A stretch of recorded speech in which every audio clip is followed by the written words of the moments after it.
Hi, this week we're going to be painting a beautiful butterfly called Orea Negrina, and it's all the way from Peru, and it was kindly lent to us by Errol Fuller, who we went to go and see his house and see all of his beautiful things that he's collected, and he very kindly lent us a box of butterflies. So I've chosen one of the tiny ones from that because it's quite a sweet little project, and I've put it on a big piece of paper so that we can add to it maybe a native flower from the area that the butterfly has come from.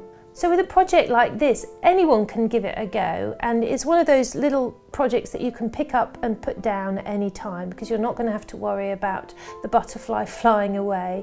So give it a go even if you're a beginner, and obviously the better you get with your brushes, the better the results will be.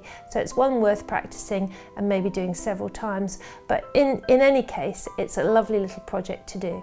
And in this project you're going to learn all kinds of things that are slightly different to what we normally do. So we're going to be using a very tiny brush called a fine liner, and we're going to put some of the colours on first and build up the deeper colours over the top.